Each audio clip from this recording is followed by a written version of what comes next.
हो उसले अतीतमा कस्तो किसिमको कर्म गरेको त्यो कर्मले अहिलेको जीवनमा उसको आयु कम हुने रोग व्याधि धेरै लाग्ने त्यसमा यो पूर्वजन्मको कर्मको ठुलो हात। अब यसमा भगवान् बुद्ध के भन्नुहुन्छ भने जस्तो कुनै मान्छे जन्मने बित्तिकै मर्छ अल्प आयुमा चाहिँ मर्छ आयु कम ल्याएर आउने मान्छेले के गरेको हुन्छ त भने पूर्वजन्ममा जीव हत्या गरेको जीवित प्राणीहरूको हत्या हिंसा जसले पूर्वजन्ममा गरेको थियो त्यसको के हुन्छ त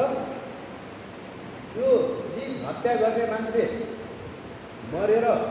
यही पर्सेन्टेज चाहिँ नरकमा जान्छ तर कहिलेकाहीँ उसले त राम्रो कर्म पनि गरेको हुन्छ होइन अनि त्यो राम्रो कर्म उसले स्मरण गरेपछि के हुन्छ त चाहिँ मनुष्य लोकमा जन्म त हुन्छ तर आयु भनेपछि फेरि एकदम थोरै आयु ल्याएर जन्मन्छ के गरेको आयु कम ल्याएको मान्छेले के गरेको हुँदो रहेछ भन्दा पूर्वजन्ममा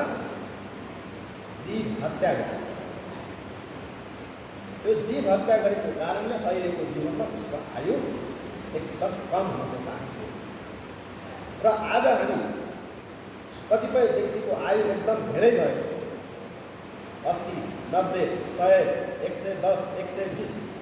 जो व्यक्तिहरूको आयु हुन्छ नि उहाँहरूले अतीतमा कुनै पनि जीवित प्राणीहरूको हत्या हिंसा नगरेको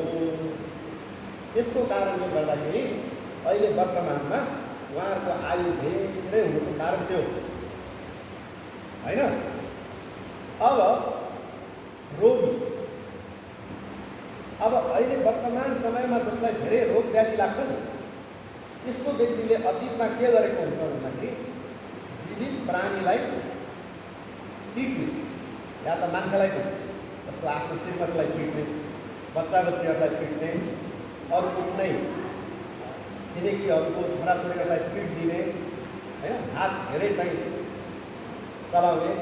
त्यस्तो किसिमको मार्ने होइन कि शारीरिक यातना दिने होइन त्यो अतीतमा चाहिँ जसले शारीरिक यातना अरूलाई दिएको थियो त्यो व्यक्ति अहिले चाहिँ त्यही रोगी हुनुको कारण त्यो हो ल हामी पनि त्यस्तो थियौँ होला है हामीलाई थाहा छैन। त्यसै कारण वर्तमान समयमा जो मान्छे रोगी धेरै हुन्छ एउटै परिवारमा जन्मेको त्यही परिवारमा हुर्केको बाबुआमाले जो चिज खान दियो यो छोराले पनि त्यही खाएको छ अर्को छोराले पनि त्यही खाएको छ होइन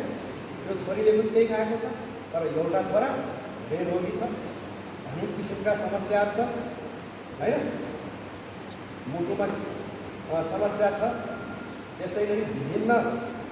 शरीरको अङ्ग प्रत्यङ्गमा समस्या छ अर्कोलाई केही पनि छैन त भन्दाखेरि यसको कारण के हो त पूर्वजन्म जो व्यक्तिले के गरेको हुँदैछ त भन्दाखेरि प्राणीहरू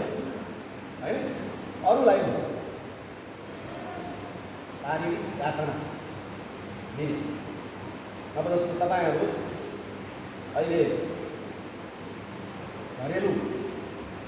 हिंसा भनेर भनिन्छ